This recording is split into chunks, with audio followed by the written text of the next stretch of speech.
તો આપણે આ ત્રણ અલગ અલગ લેવલે શું જોઈ વિવિધતા કયા કયા એક જનનિક લેવલે બીજું જાતિ લેવલ અને ત્રીજું પરિસ્થિતિકીય લેવલ તો પ્રકૃતિમાં આ સમૃદ્ધ વિવિધતા એકત્રિત થવા માટે ઉદ્વિકાસના લાખો વર્ષો લાગે છે એટલે આપણને ખબર છે કે પૃથ્વી ઉપર પહેલા કોઈ જાતિ નહોતી ધીમે ધીમે ઉદ્વિકાસ થયો પહેલા આ રીતના જલીય સજીવો આવ્યા પછી ધીમે ધીમે એમાંથી વિકાસ થઈને અલગ પ્રકારના પહેલા પ્રોકેરિયોટિક આવ્યા પછી યુકેરિયોટિક આવ્યા એમાં અલગ અલગ પ્રકારની જાતિ બની તો જે આ અલગ અલગ પ્રકારની વિવિધતા જે પૃથ્વી ઉપર આવેલી છે એના વિકાસ થવા માટે એના ઉદ્વિકાસ થવા માટે લાખો વર્ષો લાગ્યા હશે ઓકે પૃથ્વી ઉપર આવી જાતિ બનાવવા માટે લાખો વર્ષ લાગ્યા હશે પરંતુ જો જાતિ ગુમાવવાના આ વર્તમાન દર સતત ચાલુ રહેશે તો આપણી બધી જ સંપત્તિને આપણે 2 સદી કરતા પણ ઓછા સમયમાં ગુમાવી શકીએ છીએ અત્યારે જે લેવલથી આપણે પ્રદૂષણ છે ઘણી બધી પ્રવૃત્તિ છે જેના કારણે આ બધી જાતિ અત્યારની પૃથ્વી ઉપરની નાશ પામી રહેલી છે આ જ દર જો આપણે કન્ટિન્યુ ચાલુ રાખ્યો તો ભલે જાતિ બનવા માટે લાખો વર્ષ લાગ્યા હોય પણ ખાલી 2 દાયકા બરાબર 2 દાયકા નથી સોરી 2 સદી મતલબ 200 વર્ષની અંદર પૃથ્વી ઉપર જેટલી વિવિધતા છે આપણે બધી એક સમય ગુમાવી દઈશું ઓકે જો આ કન્ટિન્યુ દર આપણે ગુમાવવાનો ચાલુ રાખ્યો તો આગળ જૈવ વિવિધતા અને તેનું સંરક્ષણ એ આજકાલ દરેકના હિત સંબંધિત આંતરરાષ્ટ્રીય અતિ આવશ્યક પર્યાવરણીય મુદ્દો છે ખાલી આપણા માટે જ નહીં પર્સનલી કોઈ વ્યક્તિ માટે જ નહીં ઇવન દરેક દેશોને પણ અત્યારની આ વિવિધતા સાચવવા માટે એને જાળવવા માટે ઇમ્પોર્ટન્ટ મહત્વ એને આપે છે કારણ કે આ ગ્રહ પર આપણી ચિરંજીવિતતા મતલબ આપણે અહીંયા રહેવું હશે ટકી રહેવું હશે પૃથ્વી ઉપર પ્લસ આપણી સુખાકારી આપણને જે અહીંયા ઉપલબ્ધિ મળે છે અહીંયા આપણને જે સાધનો મળે છે એ બધાને આપણે લાંબો સમય મેળવી રાખવા હશે તો સમગ્ર વિશ્વમાં વધુમાં વધુ લોકોને જૈવ વિવિધતાની ચિંતાજનકતાના મહત્વતાનું ભાન થયું છે બરાબર એટલે અત્યારના મેક્સિમમ લોકો છે એ આ વિવિધતાનું મહત્વ સમજતા થયા છે અને એનું સંરક્ષણ કરવા માટે પોતે માને છે કે નહીં ભાઈ આપણે વિવિધતાને શું કરવી પડશે જાળવવી પડશે ઓકે તો આ હતું જે વિવિધતા એટલે શું અને એના અલગ અલગ 3 સ્તરો આપણે ખાલી જોયા ઓકે હવે આપણને આપ્યું છે કે પૃથ્વી ઉપર અને ઇન્ડિયા લેવલે સૌથી મોટા 2 સ્તર કે પૃથ્વી ઉપર કેટલી વનસ્પતિ અને પ્રાણીની જાતિ છે અને ભારતમાં કેટલી વનસ્પતિ અને પ્રાણીની જાતિ છે જે આપણે નેક્સ્ટ લેક્ચરમાં જોવાનું છે ઓકે હવે નેક્સ્ટ થિયરી આપણે જોવાની છે લાસ્ટમાં આપણે જાતિ વિવિધતા અલગ અલગ લેવલની કઈ રીતે હોય 3 અલગ અલગ લેવલની આપણે જાતિ વિવિધતા જોઈ હવે પૃથ્વી ઉપર ટોટલ કેટલી જાતિ છે અને ભારતમાં કેટલી જાતિ છે એના વિશે એક મોટી થિયરી આપણને આપી છે આમાંથી ખાસ કરીને આંકડાકીય બાબતો એ પૂછાઈ શકે ઓકે તો પહેલા હમણાં સુધી નોંધાયેલી અથવા તો શોધાયેલી તેમજ નામાંકિત બધી જ જાતિઓની નોંધણી પ્રકાશિત કરવામાં આવી છે એક સંસ્થા છે જેનું નામ છે IUCN International Union for Conservation of Nature and Nature Resources મતલબ આ એવી સંગઠન અથવા તો એવી સંસ્થા છે જે કન્ઝર્વ કરે છે એટલે કે સંગ્રહ કરે છે નેચરનો મતલબ પ્રકૃતિનો અને નેચરલ રિસોર્સિસ મતલબ પ્રાકૃતિક સોર્સને એને બચાવવા માટેની આ સંસ્થા છે સંગઠન છે ઓકે તો હાલમાં જેટલી પણ જાતિ શોધાયેલી છે નોંધાયેલી છે એનો આપણને લિસ્ટ રજૂ કરવામાં આવ્યું છે અને આપણે જાણીએ છીએ કે આજ સુધી આ બધામાંથી કેટલી બધી જાતિઓ નોંધાયેલી છે પરંતુ પૃથ્વી ઉપર હકીકતમાં કેટલી જાતિ છે આ તો શોધાયેલી છે અને જેની નોંધણી કરેલી છે એવી જાતિની આપણે વાત કરી શકીએ પણ હજી કેટલી જાતિ એવી છે પૃથ્વી ઉપર કે જે શોધવાની બાકી છે તો આ પ્રશ્નનો જવાબ આપણે આપવો સહેલો નથી આ લેવલે હજુ IUCN મતલબ આપણે કીધું નામ ફૂલ ફોર્મ યાદ રાખજો International Union for Conservation of Nature and Natural Resources એને 2004 માં એક અંદાજો રજૂ કરેલો અને એક લિસ્ટ બહાર પાડેલું એ લિસ્ટ મુજબ અત્યારે વર્ણન કરેલી વનસ્પતિ અને પ્રાણીની જાતિ કુલ આપેલી છે આપણને સંખ્યા છે 1.5 મિલિયન મતલબ 15 લાખ જેટલી એક્ઝેક્ટલી આંકડો આ છે 1.7 મિલિયન મતલબ 17 લાખ જેટલી જાતિ હાલમાં શોધાઈ ગઈ છે વનસ્પતિ અને પ્રાણીની અલગ અલગ જાતિ અને એની નોંધણી પણ કરી ચૂક્યા છીએ પરંતુ આપણને સ્પષ્ટ ખ્યાલ નથી કે હજુ કેટલી જાતિનો શોધ અથવા તેનું વર્ણન કરવાનું બાકી છે એક અંદાજ લગાવવામાં ખૂબ જ વ્યાપકતા છે તથા મતલબ અલગ અલગ વૈજ્ઞાનિકો હોય કે વ્યક્તિઓ એને અંદાજ લગાવવાનો કીધો હોય તો એ લોકો બહુ અલગ અલગ પ્રકારના અંદાજ લગાવે છે કોઈ એમ કે હજી ભાઈ 5 કરોડ જાતિ હોવાનો અંદાજ છે કોઈ એમ કે ભાઈ 70 લાખ જાતિ કોઈ એમ કે 50 લાખ એટલે અંદાજ લગાવવાની કહે તો બધા અલગ અલગ પ્રકારે પોતે અંદાજ લગાવે છે. ઓકે, આગળ. તથા એમાંથી ઘણી તો માત્ર પ્રશિક્ષિત રીતે ધારણાઓ છે, અમુક તો ખાલી એમ મેન્ટલી ખાલી મગજમાં વિચારીને ખાલી અંદાજો રજૂ કરી દેતા હોય, કોઈ પ્રેક્ટિકલ વર્ક ન કરે અને ડાયરેક્ટલી આ રીતના ધારણા રજૂ કરી દેતા હોય. ઓકે, ઘણા વર્ગીકરણીય સમૂહ માટે જાતિઓની શોધ એ ઉષ્ણકટિબંધીય દેશો કરતા સમશીતોષ્ણ કટિબંધમાં વિસ્તારો અહીંયા પરિપૂર્ણ છે. આ શું કહેવા માંગે છે, ઇમ્પોર્ટન્ટ છે, સમજજો કે ઉષ્ણકટિબંધમાં જે વિસ્તાર છે એમાં જાતિની શોધ હજુ સમશીતોષ્ણ કટિબંધના વિસ્તાર હોય એના કરતા કરવાની હજી વધારે બાકી છે. એનું કારણ એ છે ઉષ્ણકટિબંધમાં ખૂબ વધારે જાતિ છે, સમશીતોષ્ણ કટિબંધમાં લિમિટેડ છે. તો ત્યાંની જાતિ ઘણી બધી શોધાઈ ગઈ છે, હજુ ઉષ્ણકટિબંધની જાતિની ઘણી બધી જાતિ શોધવાની શું છે, બાકી છે. ઓકે, આગળ. એ ધ્યાનમાં લેવાયું છે કે ઉષ્ણકટિબંધમાં નોંધપાત્ર રીતે મોટા પ્રમાણમાં જાતિની શોધ એટલે કે સંશોધન હજી શું છે, બાકી છે. હવે આપણને અહીંયા બે અલગ અલગ સર્વે આપ્યા છે. પહેલો સર્વે જોજો કે પેલા તો કેટલાક જીવ વૈજ્ઞાનિકો તો જીવશાસ્ત્રી એને શું કર્યું કે ઉષ્ણકટિબંધમાં અને સમશીતોષ્ણ કટિબંધમાં કીટકોની જાતિનો ખાલી એ પણ કંટાળાજનક છે. જો એને તો આખા વિસ્તારમાં કેટલી જાતિ છે, બધી, એમાં કીટક આવી ગયા, બધી વનસ્પતિ આવી ગઈ, બધી પ્રાણી આવી ગઈ, આ બધાનો અંદાજો એને લગાવવાનો હતો. પણ એને શું કર્યું ખાલી કે ઉષ્ણકટિબંધમાં કેટલા કીટકો છે અને સમશીતોષ્ણ કટિબંધમાં કેટલા કીટકોની જાતિ છે. આ પણ કંટાળાજનક સર્વે હતો. આ બેનો સર્વે કર્યો અને એના આધારે એને વનસ્પતિ કેટલી હોય, પ્રાણી કેટલી હોય, આવો અંદાજ લગાવ્યો અને ત્યારે જાણવા મળ્યું કે લગભગ 2 થી 5 કરોડ જેટલી વનસ્પતિ અને પ્રાણીની જાતિ પૃથ્વી ઉપર હાલમાં છે. આ પહેલા સર્વેનું તારણ હતું. કઈ રીતે સર્વે કર્યો જોઈએ. જીવશાસ્ત્રીઓએ ઉષ્ણકટિબંધીય તેમજ સમશીતોષ્ણ પ્રદેશમાં કીટક સમૂહની જાતિ સમૃદ્ધિનો કંટાળાજનક અભ્યાસ કર્યો અને તેની આંકડાકીય તુલના કરી, કમ્પેર કર્યું અને આ પ્રમાણેમાં તે વિવિધ વિસ્તારમાં પ્રાણી અને વનસ્પતિના અન્ય જૂથોને આવરી લઈ અને પૃથ્વી ઉપરની જાતિની કુલ સંખ્યાનો એકાંદરે અંદાજો એને મૂક્યો. જો સર્વે તો ખાલી 2 જ વિસ્તારનો અને એમાંય ખાલી કીટકનો જ કર્યો છે, પણ આના આંકડાને ધ્યાનમાં લઈ અને એને અંદાજો લગાવ્યો કે વનસ્પતિ અને પ્રાણીની કુલ કેટલી જાતિ પૃથ્વી ઉપર હશે. તો આ અંદાજ પ્રમાણે અંતિમ અંદાજે કેવો હતો,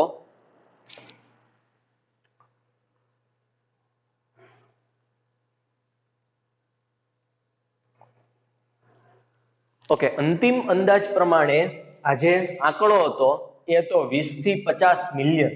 20 થી 50 મિલિયન એટલે અંદાજે 2 થી 5 કરોડનો હતો.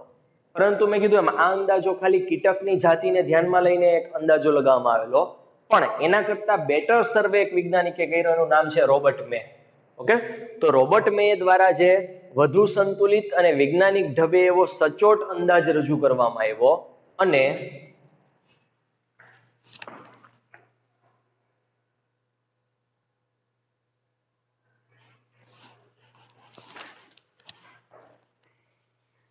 ઓકે, તો રોબર્ટ મે દ્વારા જે સર્વે કરવામાં આવ્યો એ વધારે સંતુલિત હતો અને વૈજ્ઞાનિક રીતે સચોટ અંદાજ હતો અને એના પ્રમાણે એનું એવું કેવું છે કે આખા વિશ્વમાં ટોટલ અત્યારે લગભગ 7 મિલિયન એટલે કે 70 લાખ જેટલી જાતિ છે, એમાંથી આપણે 17 લાખ શોધી છે.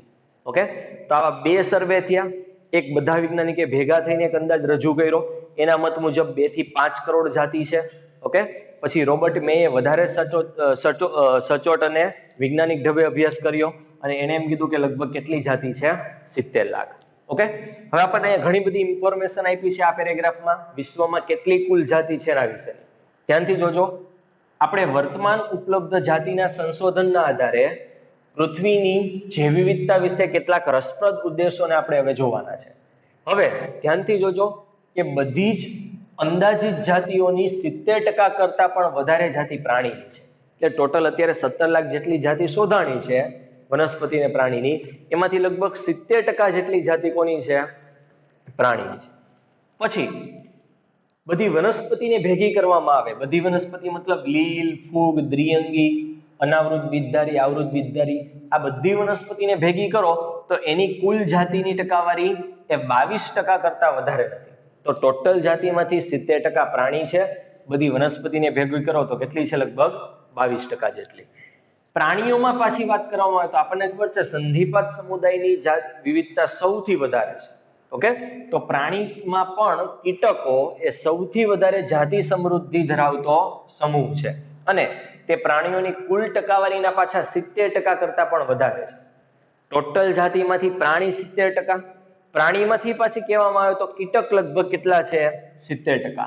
એનો અર્થ એ થાય કે આ ગ્રહ ઉપર તમે કોઈ પણ 10 પ્રાણીને લ્યો તો એ 10 માંથી 7 કીટકો છે, કેમ કે ટોટલ પ્રાણીમાંથી 70% કીટકો છે. ઓકે, તો એ 10 માંથી કેટલા કીટકો હશે? 7 કીટકો હશે. ફરીથી કીટકોના વિપુલ વિવિધ્ય આપણે કઈ રીતે સમજાવી શકીએ? તો આપણને ખબર જ છે કે સંધિપાત સમુદાય છે એ અલગ અલગ એને કોઈ પણ વસવાટ હોય, આબોહવા કોઈ પણ હોય એમાં પણ એ પોતે જીવી શકે છે. એટલા માટે સંધિપાત સમુદાયની જાતિ સૌથી વધુ છે પૃથ્વી ઉપર.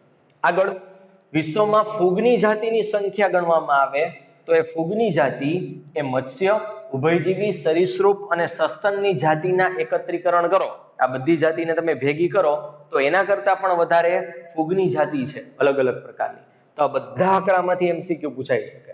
ઓકે, હવે આગળ આપણને આકૃતિમાં આ 3 પાઈ ચાર્ટ બતાવેલા છે, ઇમ્પોર્ટન્ટ. બરાબર, આ ખાસ ધ્યાન આપવાનું છે. આમાં આ બેઠે બેઠા તમને પૂછી નાખે, અંદર ખાલી આ માહિતી છે માહિતી ન આપે. ઓકે, અને તમને આમાંથી એરો મારીને પૂછે કે આ કોની વિવિધતા છે. તો પેલા આપણે આ જે પાઈ ચાર્ટ છે કીટકોનો આપ્યો છે. કીટકોને બાજુમાં અથવા તો ગમે એ રીતના સાઈડમાં લખી લેજો. સૌથી વધારે જાતિ ખાલી પ્રાણી છે એમાંથી કીટકોની છે.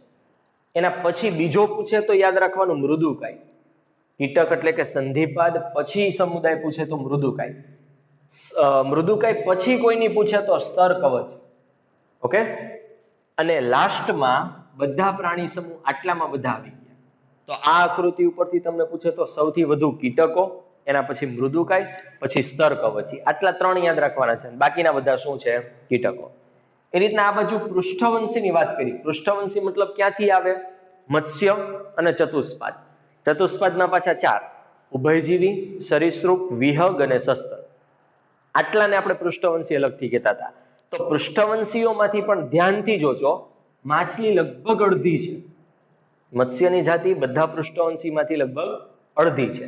પછી આ રીતને યાદ રાખો, આમથી આમ જવાનું છે ઊંધું. ઉભયજીવી, સરીસૃપ, વિહગ અને સસ્તન. તો ઉભયજીવી અને સસ્તન ઓલમોસ્ટ સિમિલર છે. ઉભયજીવી અને સસ્તન લગભગ સમાન, અને વચ્ચેના છે એ બે, આ બેની કમ્પેરમાં વધુ, મતલબ પક્ષી અને સરીસૃપ. ઓકે, તો આ એક આકૃતિ યાદ રાખવાની છે. કઈ રીતના આપ્યું છે? આ તમે આને સપોઝ ક્લોક વિચારી લ્યો તો અહીંથી આમ ઊંધું જવાનું છે. સૌથી વધારે મત્સ્ય, મત્સ્ય પછી આવે ઉભયજીવી, પછી સરીસૃપ, પછી વિહગ અને પછી સસ્તન. ક્લિયર? તો આ બે પાઈ ચાર્ટ ઉપરથી પણ આપણને આકૃતિમાંથી ક્વેશ્ચન પૂછાઈ શકે. લાસ્ટમાં એક પાઈ ચાર્ટ આપ્યો છે, એ આપણને વનસ્પતિનો આપ્યો છે. ધ્યાનથી જોજો. તો વનસ્પતિમાંથી પણ આ ક્વેશ્ચન પૂછાઈ શકે કે વનસ્પતિમાં ફૂગ છે એ સૌથી વધારે, એના કરતા ઓછી આવૃત બીજધારી. ઓકે, પછી ધ્યાનથી જોજો, આ લીલ, આ ફૂગ આપ્યું છે. આ લીલ, આ ફૂગ. લીલ અને ફૂગથી બને ને લાઇકેન આપણે કહીએ. એની પણ કંઈક વિવિધતા છે. મોસ, મોસ એટલે દ્વિઅંગી અને ત્રિઅંગી, એની વિવિધતા નિયર અબાઉટ સમાન છે. તો સૌથી વધુ આ જો એકાંગી આપણને કીધી, આ એકાંગી, પછી આ દ્વિઅંગી, આ ત્રિઅંગી, અને અનાવૃત ન થાય ડાયરેક્ટ આવૃત બીજધારી. તો સૌથી પહેલા વધારે ફૂગ, પછી અહીંયા લીલ જોવાની, ફૂગ પછી આવશે આવૃત બીજધારી, લીલ ફૂગ ભેગા થઈને લાઇકેન બને, પછી ઉપર જોવો તો દ્વિઅંગી અને ત્રિઅંગી, એની ઓલમોસ્ટ કેવી છે? સિમિલર. ક્લિયર? તો આ 3 આપણને આકૃતિ આપી છે. આ 3 માંથી આપણે ખાસ આકૃતિના ક્વેશ્ચન યાદ રાખવાના.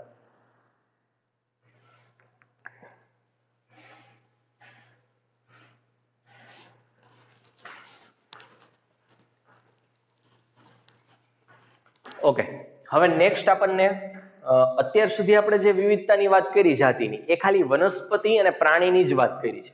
આમાં ક્યાંય સૂક્ષ્મ જીવોનો જે આપણે ઉલ્લેખ નથી કર્યો. આપણને એમ થાય સૂક્ષ્મ જીવોની જાતિ કઈ રીતના શોધવી? તો પહેલા તો આ જે 17 લાખ જાતિ કીધી એમાં એક પણ જાતિ સૂક્ષ્મ જીવોની નથી, એ માત્ર વનસ્પતિ અને પ્રાણીનો જ ઉલ્લેખ હતો.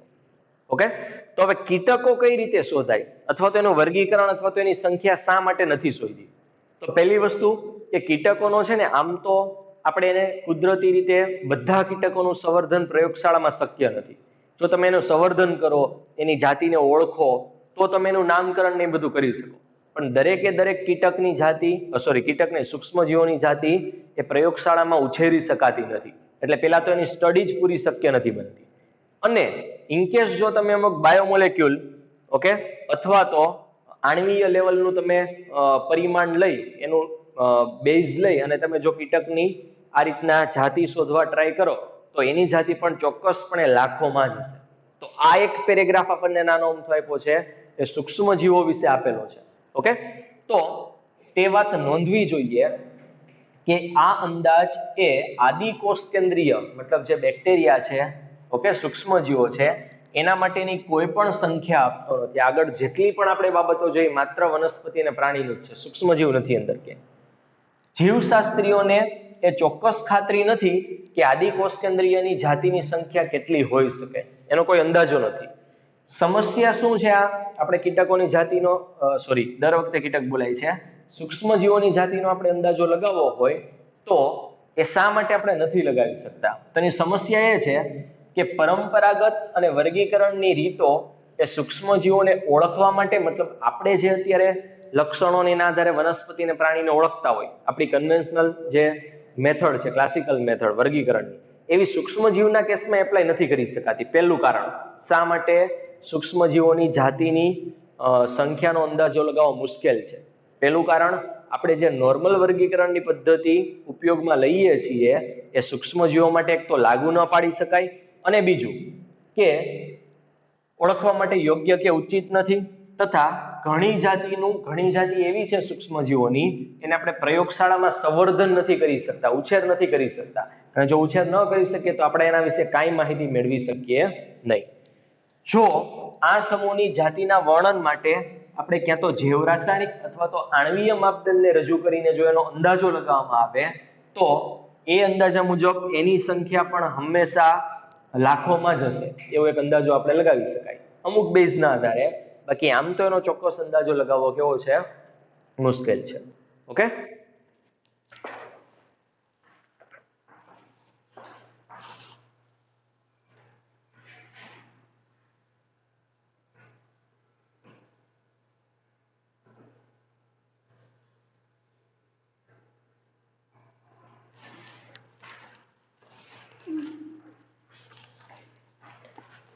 ઓકે, હવે લાસ્ટમાં આપણને ભારતની અંદર જૈવ વિવિધતા કેટલી છે એના વિશે આખો પેરેગ્રાફ આપ્યો છે. આમાં પણ ખૂબ જ વધારે એમસીક્યુ છે, ધ્યાનથી જોજો.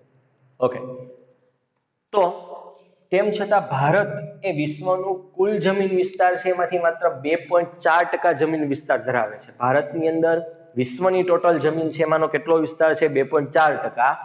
છતાં પણ આપણી પાસે વૈશ્વિક વિવિધતાની કમ્પેરિઝન કરીએ તો ટોટલ જે વિવિધતા જે પૃથ્વી ઉપર આવેલી છે એમાંથી આપણી પાસે છે 8.1%. મતલબ જમીનની કમ્પેરમાં આપણી પાસે વિવિધતા સારી માત્રામાં કહેવાય. જમીન આખા પૃથ્વીમાંથી માત્ર 2.4% જ છે આપણી પાસે ભારતમાં, અને ટોટલ વિવિધતા છે એ આપણી પાસે 100% માંથી કેટલી છે? 8.1%. ઇમ્પોર્ટન્ટ છે, આંકડા યાદ રાખજો. અને આ જ કારણ છે કે ભારત પણ વિશ્વના સૌથી 12 મોટી વિવિધતા ધરાવતા દેશ પૈકીનો એક છે. જ્યારે ટોપ મોસ્ટ એવા કન્ટ્રી લેવામાં આવે કે કયા દેશમાં વિવિધતા સૌથી વધારે છે, તો એ 12 દેશમાંથી ભારતનો પણ એક નંબર છે. આગળ ભારતમાં લગભગ, હવે ઇમ્પોર્ટન્ટ છે ખાસ યાદ રાખજો, ભારતમાં લગભગ 45,000 જેટલી જાતિની વનસ્પતિ છે, અને એના 2 ગણાથી પણ વધારે, 45 ના 2 ગણા મતલબ 90,000 કરતા પણ વધારે જાતિ કોની છે? પ્રાણીની નોંધી શકાય છે. આંકડા યાદ રાખજો.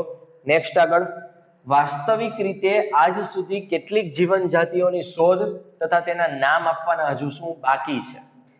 જો આપણે રોબર્ટ મે છે એના સર્વે અનુસાર અંદાજિત લગાવીએ તો અત્યારે આપણે જે હાલમાં જાતિ શોધાણી છે એ માત્ર કુલ જાતિની 22% જ જાતિ હજી આપણે શોધાણી છે. રોબર્ટ મે જે અંદાજો લગાવ્યો હતો કે પૃથ્વી ઉપર લગભગ 70 લાખ જાતિ છે, અને એનો આપણે આંકડો સાચો માનીએ તો આપણી જે 45,000 વનસ્પતિની જાતિ શોધી છે એ હજી માત્ર કેટલી શોધ છે? 22%ની જ શોધ થઈ છે. અને ભારતમાં વિવિધ સંખ્યા માટેની આ ટકાવારીનો અમલ આપણે અંદાજિત લગાવવામાં આવે તો લગભગ હજી 1 લાખ જેટલી વનસ્પતિની જાતિ શોધવાની બાકી છે અને પ્રાણીની લગભગ 3 લાખ જેટલી જાતિ શોધવાની બાકી છે અને એનું વર્ણન હજુ બાકી છે. શું કીધું ટોટલ આખામાં કે પેલા તો આ એક આંકડો યાદ રાખવાનો કે જમીન વિસ્તાર 2.4% છે અને વિવિધતાનો આંકડો કેટલો છે આપણી પાસે 8.1%. પછી ટોપ મોસ્ટ 12 કન્ટ્રી કે જેની વિવિધતા સૌથી વધારે હોય એમાંનો ભારત એક છે. આગળ ભારતની અંદર 45,000 વનસ્પતિની જાતિ શોધાઈ ગઈ છે અને એનાથી ડબલ મતલબ 90,000 કરતા પણ વધારે જાતિ પ્રાણીની શોધાઈ ગઈ છે. ઓકે, શોધવાની કેટલી બાકી છે એનો અંદાજ લગાવીએ તો રોબર્ટ મેના સર્વે અનુસાર આપણે જોઈએ તો આપણી અહીંયા હજી 22% જેટલી જાતિ શોધાણી છે, બાકીની હજી બાકી છે. અને એમાં સંખ્યા કહીએ ટકાવારીની સંખ્યા તો લગભગ 1 લાખ જેટલી વનસ્પતિની જાતિ શોધવાની બાકી છે અને 3 લાખ જેટલી પ્રાણીની જાતિ શોધવાની અને એનું વર્ણન હજુ આપણે બાકી છે. શું આપણે ક્યારેય આપણા દેશની જૈવ વિવિધતા જૈવિક સંપાદનની સંપૂર્ણ શોધ કરવા સક્ષમ બનીશું? ઓકે, એક વિચાર રજૂ કર્યું છે કે શું આપણે આ બધી જાતિ એક સમયે શોધી લઈશું કે નહીં. આગળ વિચાર કરો કે આ કાર્યને પૂર્ણ કરવા માટે આપણે કેટલી પ્રશિક્ષિત માનવ શક્તિ મતલબ ટ્રેન્ડ મેન પાવર હોય. આ જાતિ શોધવા માટે ગમે એને તો આપણે ઉપાડીને મૂકી નથી દેવાતા કે ભાઈ સંશોધન કરી નાખો ને જાતિ શોધ નાખો. આપણે ટ્રેન્ડ મેન પાવર જોઈએ. ઓકે, તમારે પહેલા તો તમે બધા આમાંથી ભવિષ્યમાં આગળ જતા આ બધી શોધ કરી શકો. ઓકે, એ લેવલના તમે નોલેજ ભેગું કરીને આ બધી જાતિ શોધી શકો. તમારે પ્રોપર શિક્ષિત માનવો જોઈએ ઘણા બધા આ જાતિની શોધ કાર્ય કરવા માટે. તો આના માટે આપણે કેટલી પ્રશિક્ષિત માનવ શક્તિ તથા કેટલા સમયની આવશ્યકતા પડશે? અત્યાર સુધીમાં આટલી શોધાણી છે તો આગળ જે આપણે કેટલો બધો સમય લાગશે આ બાકીની જાતિ શોધવા માટે? આ પરિસ્થિતિ હજુ પણ વધારે નિરાશાજનક એટલા માટે છે કે જ્યારે આપણે સ્પષ્ટ રીતે જાણીએ છીએ કે મોટા ભાગની આ જાતિ આપણે તેની શોધ કરતા પહેલા જ વિલુપ્ત અથવા તો ગુમાવી દઈશું. હજી તો ઘણી બધીની શોધ બાકી છે અને શોધ બાકી છે એ પહેલા જ આપણે એને નાશ કરવા લાગ્યા છીએ અને ગુમાવવા લાગ્યા છીએ. આ કોના જેવી બાબત છે? આપણને એક સરસ આપણને એક ટાઇટલ આપ્યું છે, ધ્યાનથી સમજજો કે